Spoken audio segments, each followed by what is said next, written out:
माननीय सदस्यगण, मैं 18वीं लोकसभा के सभी नवनिर्वाचित सदस्यों को बहुत बहुत बधाई और शुभकामनाएं देती हूँ। आप सभी यहाँ देश के मतदाताओं का विश्वास जीतकर आए हैं।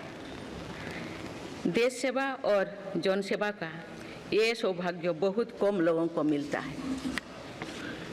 मुझे पूरा विश्वास है आप राष्ट्र प्रथम की भावना के साथ अपना दायित्व निभाएंगे, 140 करोड़ देशवासियों की आकांक्षाओं की पूर्ति का माध्यम बनेंगे। मैं श्री ओम बिरला जी को लोकसभा के अध्यक्ष की गौरवपूर्ण भूमिका के निर्वहन के लिए शुभकामनाएं देती हूँ। उनके पास सार्वजनिक जीवन का बहुत व्यापक अनुभव है। मुझे विश्वास है कि वे लोकतांत्रिक परंपराओं को अपने कौशल से नई ऊंचाई से देने में सफल होंगे। माननीय सदस्यगण, मैं आज कोटि कोटि देशवासियों को की तरफ से भारत के चुनाव आयोग का भी आभार व्यक्त करती हूँ। ये दुनिया का सबसे बड़ा चुनाव था। करीब 64 करोड़ मतदाताओं ने उत्साह और उमंग के साथ अपना कर्तव्य निभाया है। इस बार भी महिलाओं ने बढ़ चढ़कर मतदान में हिस्सा लिया है। इस चुनाव की बहुत सुखद तस्वीर जम्मू कश्मीर में भी सामने आए हैं। कश्मीर घाटी में वोटिंग के अनेक दशकों के रिकॉर्ड टूटे हैं। बीते 4 दशकों में कश्मीर में हमने बंद और हड़ताल के बीच कम मतदान का दौर ही देखा था। भारत के दुश्मन इसको वैश्विक मंचों पर जम्मू कश्मीर की राय के रूप में दुष्प्रचारित करते रहे, लेकिन इस बार कश्मीर घाटी ने देश और दुनिया में ऐसे हार ताकत को करारा जवाब दिया है। पहली बार इस लोकसभा चुनाव में घर पर जाकर भी मतदान कराया गया है। मैं लोकसभा चुनाव से जुड़ी हर कर्मी को सराहना करती हूं और अभिनंदन करती हूं।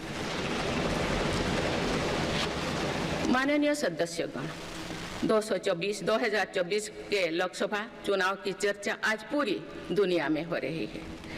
दुनिया देख रही है कि भारत के लोगों में लगातार तीसरी बार स्थिर और स्पष्ट बहुमत की सरकार बनाई है।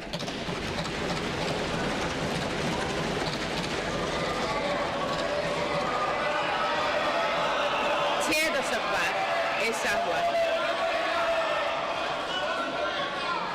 दशक बाद ऐसा हुआ है। ऐसा समय में जो भारत के लोगों की आकांक्षाएं सर्वोच्च स्तर पर है, लोगों ने मेरी सरकार पर लगातार तीसरी बार भरोसा जताया है।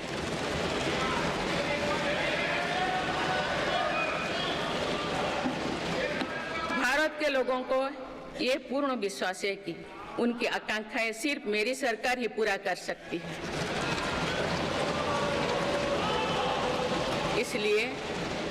इसलिए 2024 का ये चुनाव नीति, नियत, निष्ठा और निर्णयों पर विश्वास का चुनाव रहा है।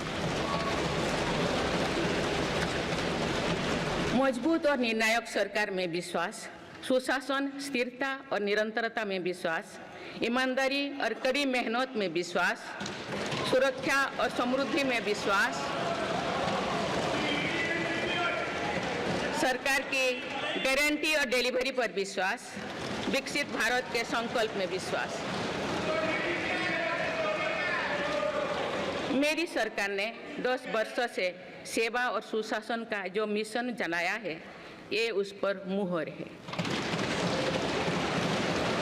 ये जनादेश है कि भारत की विकसित बनाने का काम बिना रुके चलता रहे और भारत अपने लक्ष्यों की प्राप्ति करते रहे। माननीय सदस्यगण, 18वीं लोकसभा कई मायनों में एक ऐतिहासिक लोकसभा है। ये लोकसभा अमृतकाल के शुरुआती वर्षों में गठित हुई है। ये लोकसभा देश के संविधान को अपनाने के 75वें वर्षों की भी साक्षी बनेगी। मुझे विश्वास है कि इस लोकसभा में जन कल्याण के फसलों का नवीन अध्याय लिखा जाएगा। आगामी सत्रों में मेरी सरकार अपने इस कार्यकाल का पहला बजट पेश करने जा रही है। ये बजट सरकार की दूरगामी नीतियों और फ्यूचरिस्टिक विजन का एक प्रभावी दस्तावेज होगा।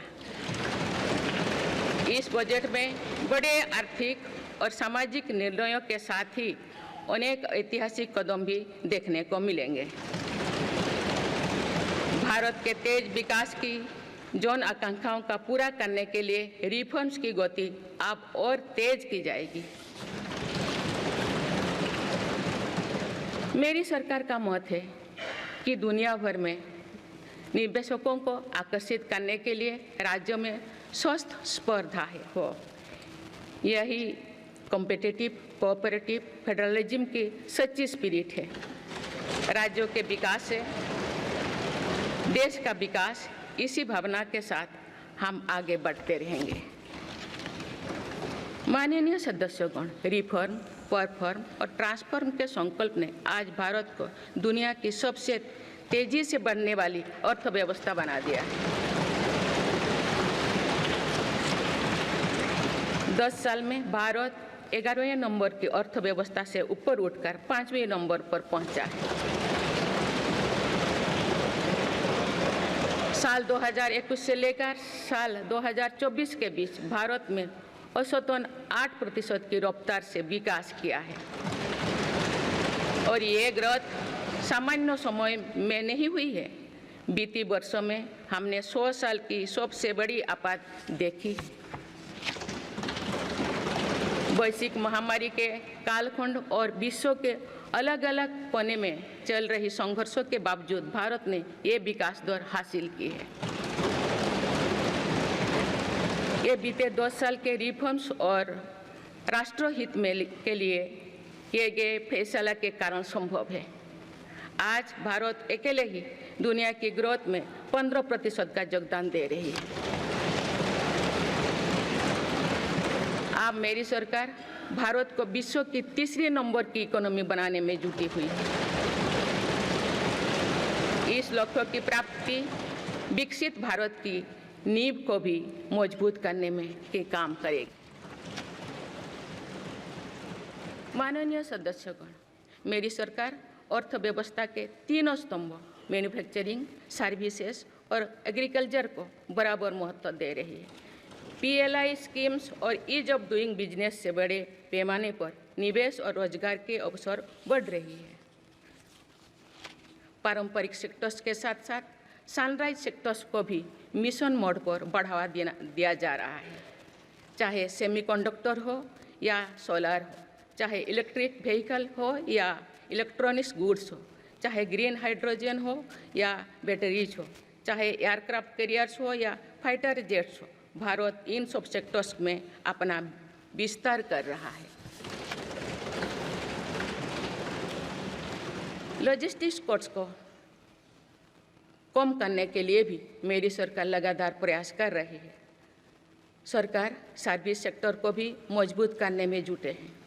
आज IT से लेकर टूरिज्म तक, हेल्थ से लेकर वेलनेस तक हर सेक्टर में भारत लीडर बन रहा है और इससे बड़ी संख्या में रोजगार और स्वरोजगार के नए मौके बन रहे हैं।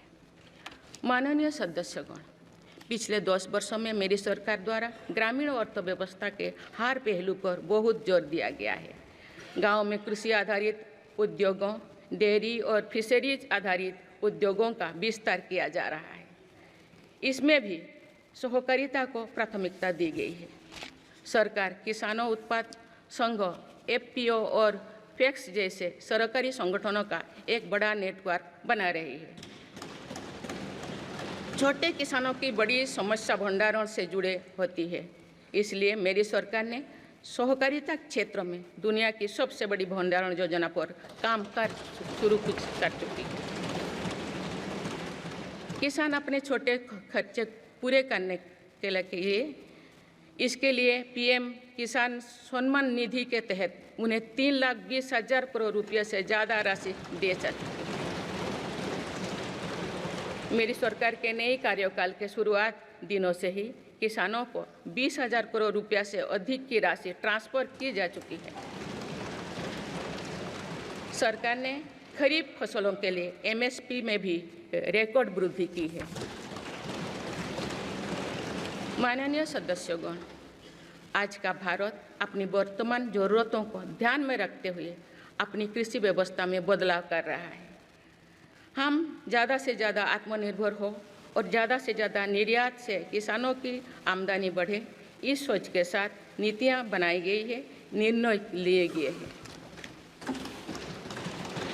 जैसे भारत दलहन और तिलहन में दूसरे देशों पर निर्भरता कम करने के लिए देश के किसानों को हर संभव मदद दे रहे हैं। ग्लोबल मार्केट में किस तरह के फूड प्रोडक्ट की डिमांड ज़्यादा है, इसके आधार पर नई रणनीति बनाई जा रही है। आजकल ऑर्गेनिक उत्पादों को लेकर दुनिया में डिमांड तेजी से बढ़ रही है। भारत के किसानों के पास इस डिमांड को पूरा करने के पूरा भरपूर क्षमता है। इसलिए सरकार प्राकृतिक खेती और इससे जुड़ी उत्पादों की सप्लाई चेन को सशक्त कर रही है।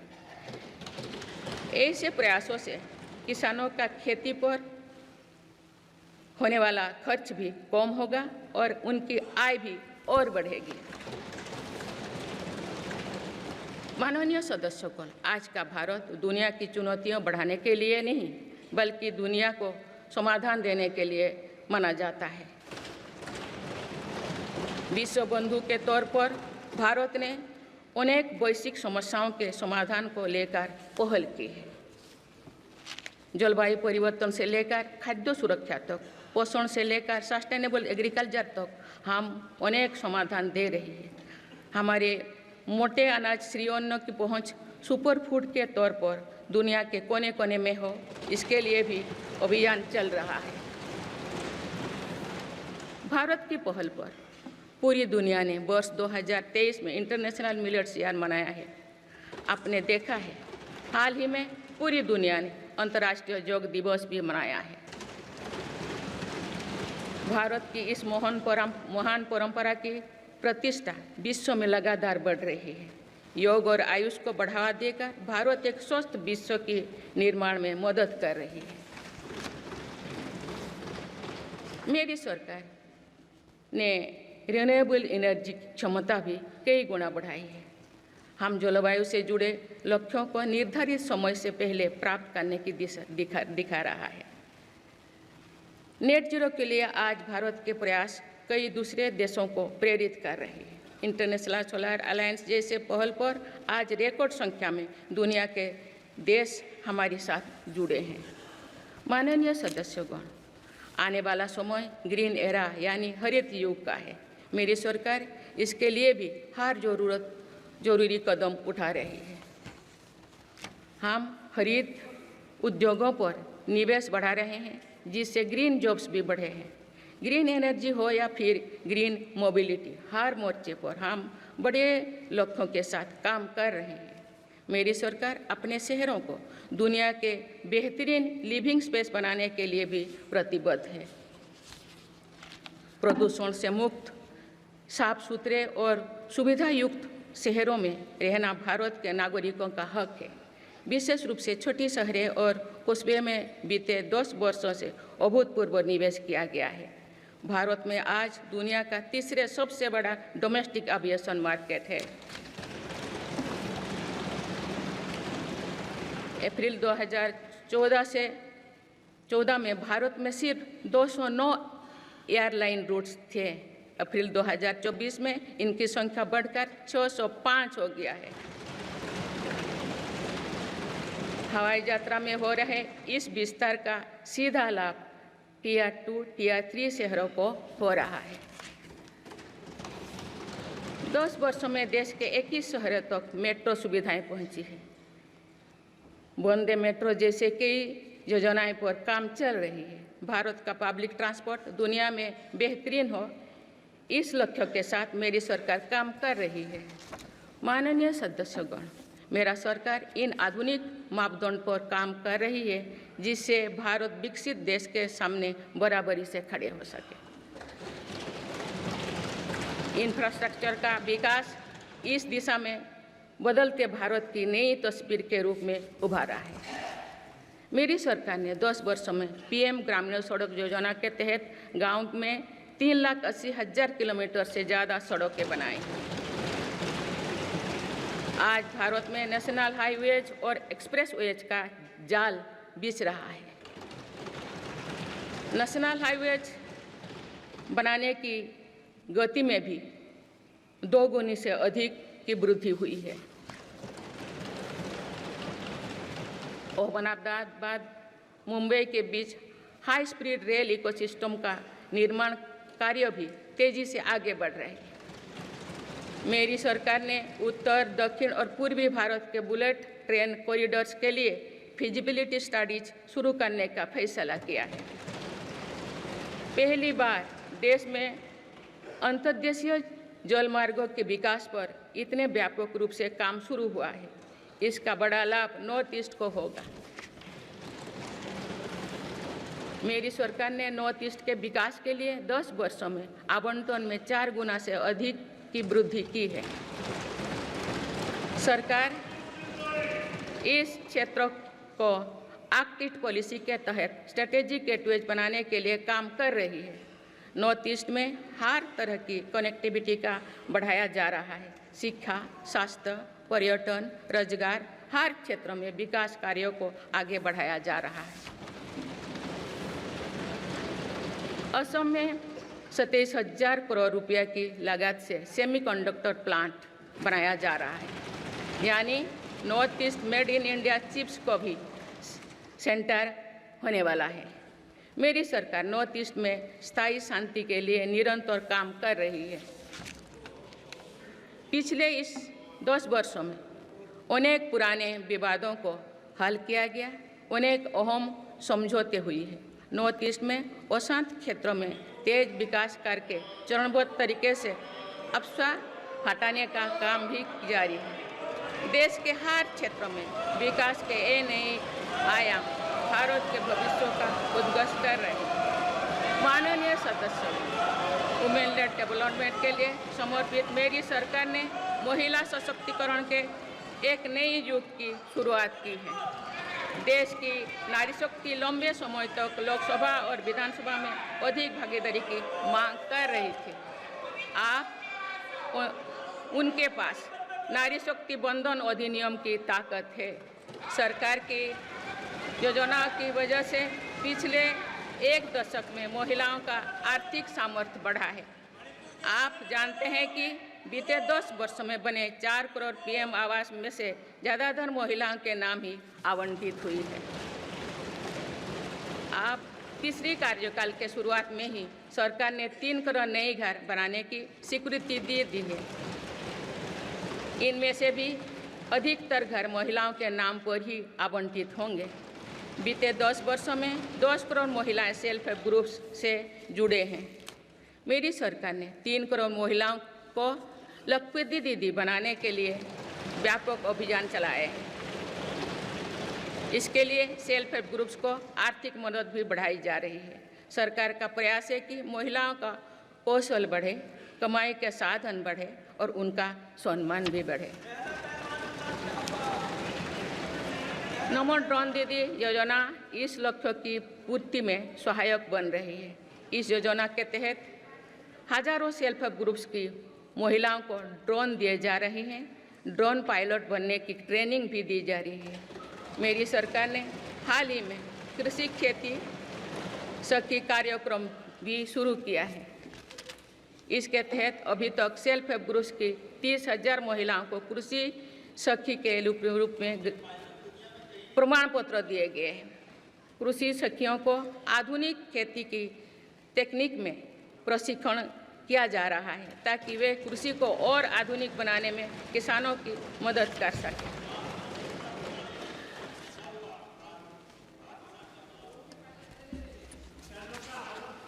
माननीय सदस्यगण, मेरी सरकार का ये भी प्रयास है कि महिलाएं अधिक से अधिक बचत कर सकें। बैंक खातों में जमा राशि पर बेटियों को ज़्यादा ब्याज देने वाला सुकन्या समृद्धि योजना की लोकप्रियता से हम परिचित हैं। मुफ्त राशन और सस्ते गैस सिलेंडर की योजना से महिलाओं को बहुत लाभ हो रहा है। अब मेरी सरकार बिजली का बिल जीरो करने और बिजली बेचकर कमाई करने की योजना भी लाई है। पीएम सूर्यघर मुफ्त बिजली योजना के तहत घर की छत पर सोलर पैनल लगाए जा रहे हैं। इसके लिए मेरी सरकार प्रति परिवार 78,000 रुपया तक की मदद कर रही है। इतने कम समय में 1 करोड़ से ज़्यादा परिवार इन योजना में रजिस्टर कर चुके हैं। जिन घरों में सोलर पैनल लग चुके हैं, अब वहां बिजली का बिल जीरो हो गया है। माननीय सदस्यगण, विकसित भारत का निर्माण तभी संभव है जब देश के गरीब, युवा, नारी शक्ति और किसान सशक्त होंगे। इसलिए मेरी सरकार की योजनाओं में सर्वोच्च प्राथमिकता इन्हीं 4 स्तंभों को दी जा रही है। हमारी कोशिश इन तो हर सरकारी योजना का लाभ पहुंचाने की है और यही सैचुरेशन को की अप्रोच भी है। जो भारत इस इच्छा शक्ति के साथ काम कर रही है कि सरकारी योजना से एक भी व्यक्ति छूटे नहीं, तो इसका लाभ सभी को होता है। सरकार की योजनाओं एवं सैचुरेशन अप्रोच के कारण ही 10 वर्षों में 25 करोड़ भारतीय गरीबी से बाहर निकले हैं। इसमें अनुसूचित जाति, अनुसूचित जनजाति, पिछले वर्ग, हर समाज, हर क्षेत्र के परिवार है।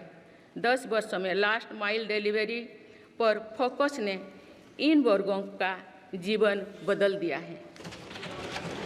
विशेषकर आदिवासी समाज में ये बदलाव और भी स्पष्ट नजर आ रहा है।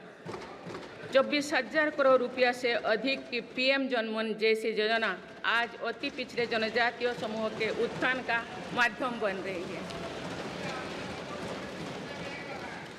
सरकार पीएम सूरज पटल के माध्यम से वंचित वर्गों तक आजीविका के अवसरों को पहुंचाने के लिए सुलभ ऋण भी उपलब्ध करा रही है। मेरी सरकार दिव्यांग भाइयों और बहनों के लिए किफायती और स्वदेशी सहायक उपकरण विकसित कर रही है। देश भर में प्रधानमंत्री दिव्याशा केंद्रों का भी विस्तार किया जा रहा है। वंचितों की सेवा का ये संकल्प ही सच्चा सामाजिक न्याय है। माननीय सदस्यगण, देश की श्रमशक्ति के सम्मान के लिए श्रमिक बंधुओं का कल्याण और सशक्तिकरण मेरी सरकार की प्राथमिकता है। मेरी सरकार श्रमिकों के लिए सामाजिक सुरक्षा योजनाओं को एकीकृत कर रही है। डिजिटल इंडिया तथा डाकघरों के नेटवर्क का उपयोग करके दुर्घटना और जीवन बीमा के कवरेज को बढ़ाने का काम हो रहा है। पीएम स्वनिधि का विस्तार किया जाएगा और ग्रामीणों और सेमी अर्बन क्षेत्रों के रेहड़ी पटरी वाले भाइयों बहनों को भी इसके दायरे में लाया जाएगा। माननीय सदस्यगण, बाबा साहेब डॉक्टर भीमराव अंबेडकर का मानना था कि किसी भी समाज की प्रगति समाज के निचले तबके की प्रगति पर निर्भर करती है। पिछले 10 वर्षों में राष्ट्र की उपलब्धियों और विकास का आधार गरीब का सशक्तिकरण रहा है। मेरी सरकार ने पहली बार गरीब को ये एहसास करवाया कि सरकार उनकी सेवा में है। कोरोना के कठिन समय में सरकार ने 80 करोड़ लोगों को मुफ्त राशन देने के लिए पीएम गरीब कल्याण अन्न योजना शुरू की। इस योजना का लाभ उन परिवारों को भी मिल रहा है जो गरीबी से बाहर निकले हैं, ताकि उनके कदम वापस पीछे ना जाए। स्वच्छ भारत अभियान में भी गरीब के जीवन की गरिमा से लेकर उसके स्वास्थ्य तक का राष्ट्रीय महत्व का विषय बनाया है। पहली बार देश में करोड़ों गरीबों के लिए शौचालय बनाया गया है। ये प्रयास हमें आश्वस्त करते हैं कि देश आज महात्मा गांधी के आदर्शों का सच्चे अर्थों में अनुसरण कर रहा है। मेरी सरकार 55 करोड़ लाभार्थियों को आयुष्मान भारत योजना के तहत मुफ्त स्वास्थ्य सेवाएं भी उपलब्ध करवाए हैं।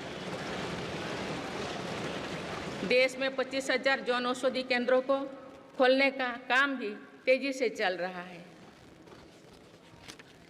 आप इस क्षेत्र में सरकार एक और निर्णय लेने जा रही है। आप आयुष्मान भारत योजना के तहत मुफ्त इलाज का लाभ 70 वर्ष से अधिक उम्र के सभी बुजुर्गों को भी मिलेगा। माननीय सदस्यगण, अक्सर विरोधपूर्वक मानसिकता और संकीर्ण स्वार्थ के कारण लोकतंत्र की मूल भावना का बहुत अहित हुआ है।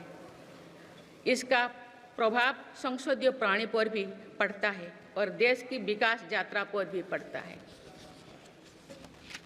देश में कई दशकों तक अस्थिर सरकार के दौर में कई सरकारें चाहते हुए भी ना रिफॉर्म कर पाए और ना ही आवश्यक निर्णय ले पाए। भारत की जनता ने निर्णायक बनकर इस स्थिति को बदला है। बीते 10 वर्षों में ऐसे अनेक रिफॉर्म्स हुई है जिनका बहुत लाभ देश को आज मिल रहा है।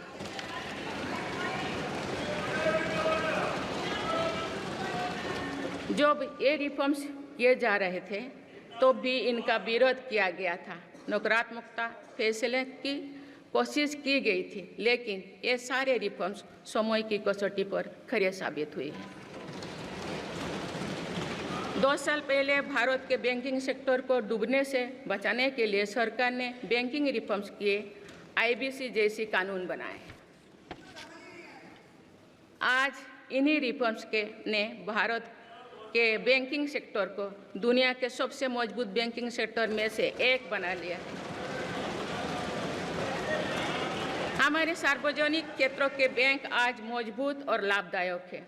सार्वजनिक क्षेत्रों के बैंकों के लाभ 2023-24 में 1.4 लाख करोड़ रुपये को पार कर गया, जो पिछले वर्षों की तुलना में 35% अधिक है।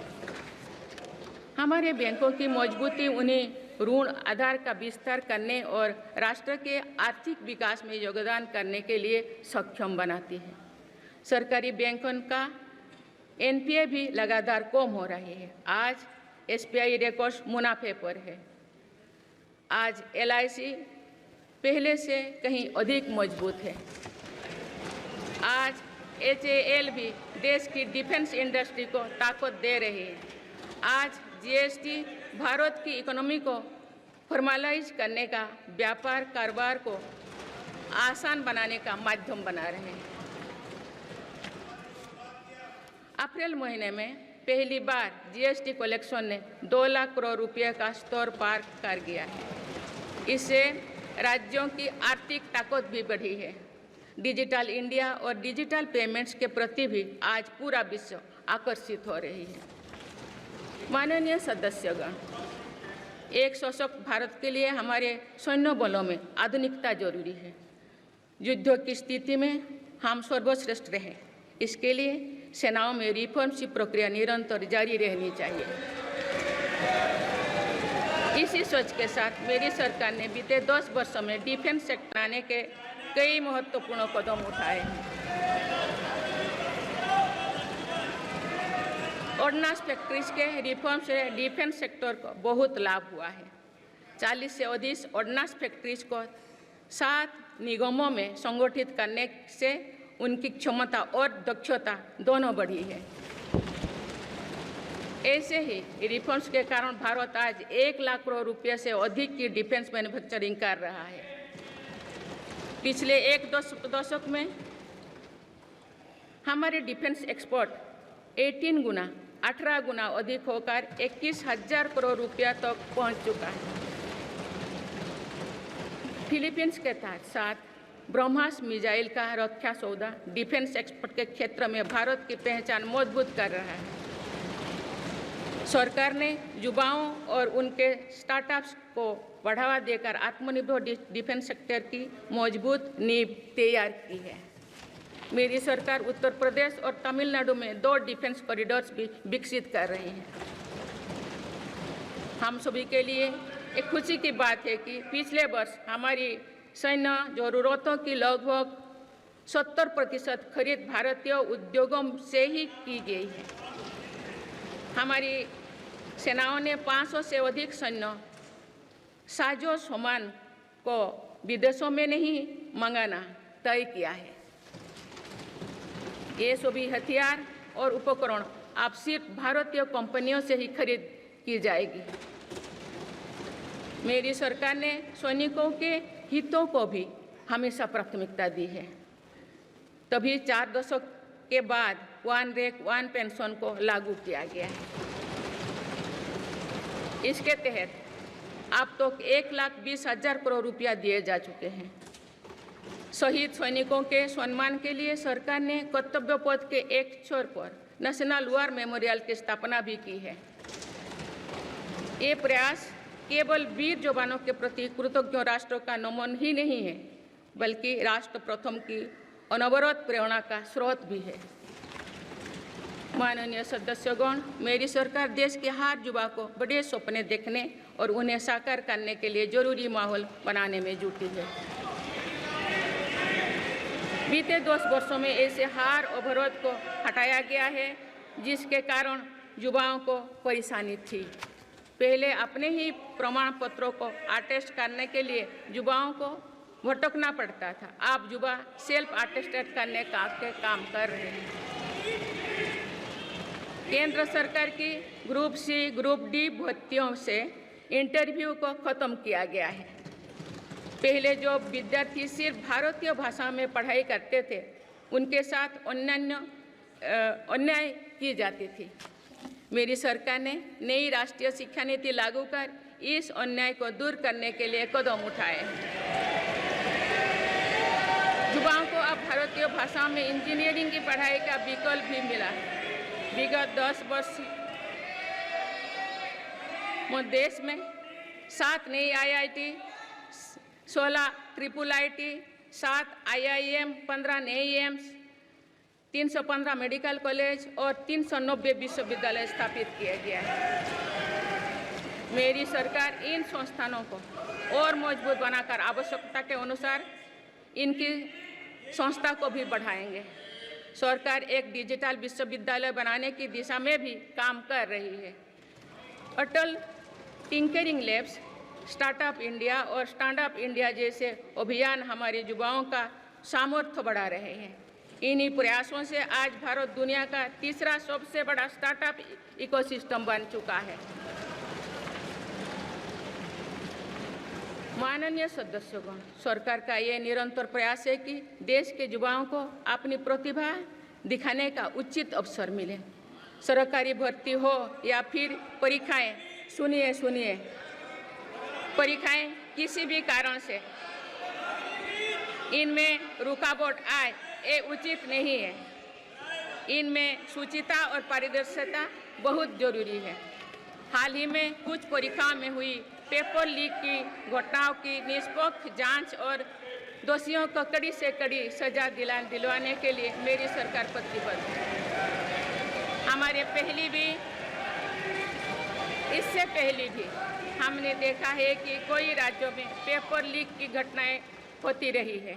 इस पर दलीय राजनीति से ऊपर उठकर देशव्यापी ठोस उपाय करने की जरूरत है। संसद ने भी परीक्षा में होने वाली गड़बड़ियों के विरुद्ध एक सख्त कानून बनाया है। मेरी सरकार परीक्षाओं से जुड़ी संस्थाओं, उनके कामकाज के तरीके, परीक्षा प्रक्रिया सभी में बड़ी सुधार करने की दिशा में काम कर रही है। माननीय सदस्यगण, मेरी सरकार ने युवाओं की राष्ट्र निर्माण में भागीदारी और बढ़ाने के लिए मेरा युवा भारत माय भारत अभियान की शुरुआत भी की है।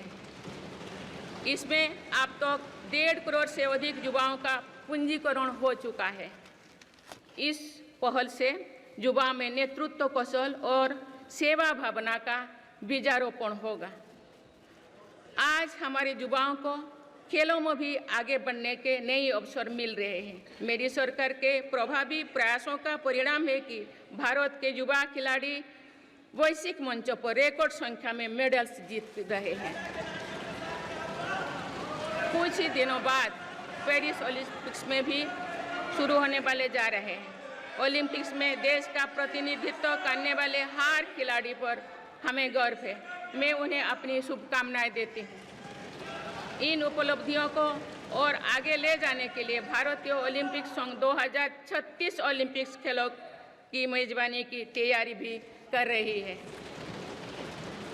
माननीय सदस्यगण, जुलाई की 1 तारीख से देश में भारतीय न्याय संहिता भी लागू हो जाएगी।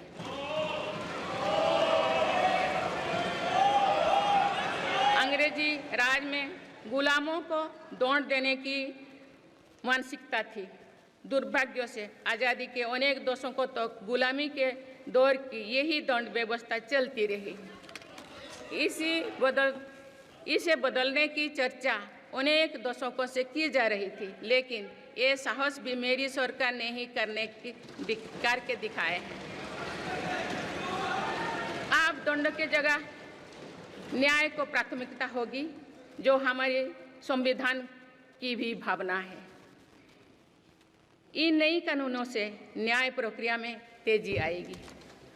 आज जो देश अलग अलग क्षेत्रों में गुलामी की मानसिकता से मुक्त पा रहे हैं, तो ये उस दिशा में बहुत बड़ा कदम है और ये हमारे स्वतंत्रता सेनानियों की सच्ची श्रद्धांजलि भी है। मेरा सरकार ने सीएए कानून के तहत शरणार्थियों को नागरिकता देना शुरू कर दिया है। इससे बंटवारे से पीड़ित अनेक परिवारों के लिए सम्मान का जीवन जीना तय हुआ है। जिन परिवारों को सीएए के तहत नागरिकता मिली है, मैं उनके बेहतर भविष्य की कामना करती हूँ।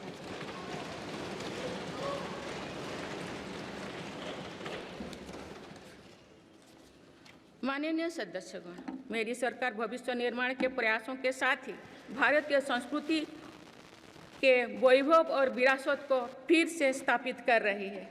हाल में नालंदा यूनिवर्सिटी के भव्य कैंपस के रूप में इसमें एक नया अध्याय जुड़ा है। नालंदा सिर्फ एक यूनिवर्सिटी मात्र नहीं थी, बल्कि वे वैश्विक ज्ञान केंद्र के रूप में भारत के गौरवशाली अतीत का प्रमाण थी। मुझे विश्वास है कि नई नालंदा यूनिवर्सिटी भारत को ग्लोबल नॉलेज हब बनाने में सहायक सिद्ध होगी। मेरी सरकार का ये प्रयास है कि भावी पीढ़ियों को हजारों वर्षों की हमारी विरासत प्रेरणा देती है। इसलिए पूरे देश में तीर्थस्थलों को, आस्था और आध्यात्म के केंद्रों को सजाया संवारा जा रहा है। माननीय सदस्यगण, मेरी सरकार विकास के साथ ही विरासत पर भी उतना ही गर्व करते हुए काम कर रही है। विरासत पर गर्व का ये संकल्प आज अनुसूचित जाति, अनुसूचित जनजाति, वंचित वर्ग और सर्व समाज के गौरव का प्रतीक बन रहा है। मेरी सरकार ने भगवान बिरसा मुंडा के जन्म दिवस को जनजातीय गौरव दिवस के रूप में मनाने की शुरुआत की है। अब अगले वर्ष भगवान बिरसा मुंडा की 150वीं जयंती के पूरे देश में धूमधाम से मनाया जाएगा। देश रानी दुर्गावती की 500वीं जयंती को भी व्यापक स्तर पर मना रहा है।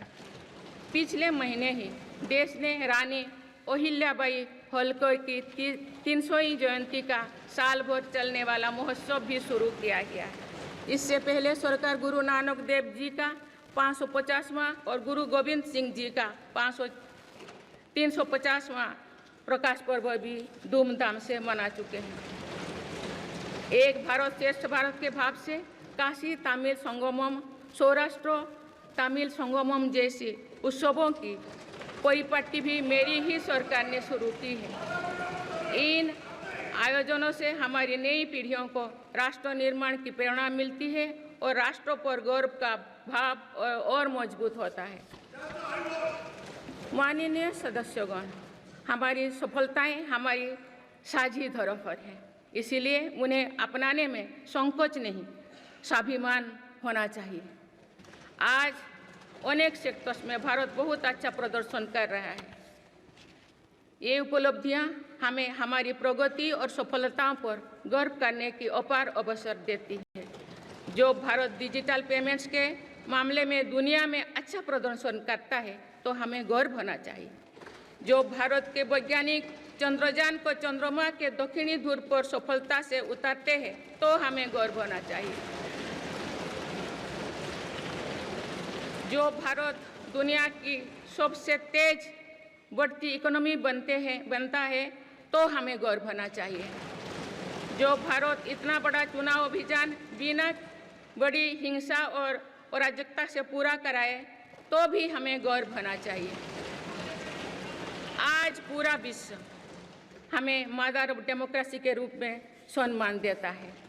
भारत के लोगों ने हमेशा लोकतंत्र के प्रति अपना पूर्ण विश्वास प्रकट किया है। चुनाव से जुड़ी संस्थाओं पर पूरा भरोसा जताया है।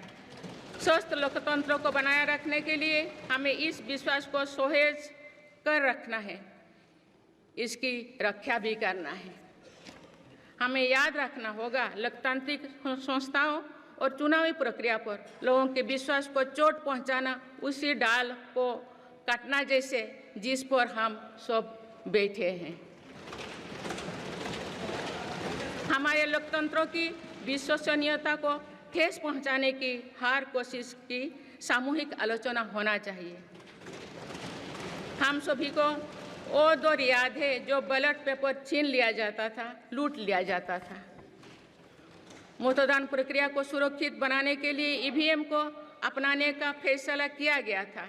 पिछले कई दशकों में ईवीएम में सुप्रीम कोर्ट से लेकर जनता की अदालत तो खार कसौटी को पार किया है। माननीय सदस्यगण, मैं आप सभी सदस्यों से अपनी कुछ और चिंताएं भी साझा करना चाहती हूँ। मैं चाहूँगी कि आप सभी इन विषयों पर चिंतन मनन करके इन विषयों पर ठोस और सकारात्मक परिणाम देश को दें। आज की संचार क्रांति के युग है।